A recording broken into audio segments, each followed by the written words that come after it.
So hi, I just got this lovely large mat from Amazon, and this morning I just finished my yoga class, which I Zoom. Wanted to do a review on this mat. One of the things I'm always looking for is a mat sticky, right? The last thing I want to do is a downward facing dog and have my hand slide out from under me.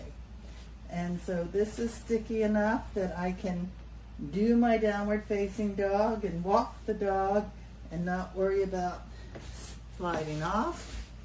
I like this because I was able to do poses that were wide as well as long. So for stickiness it's good. For size, it's excellent.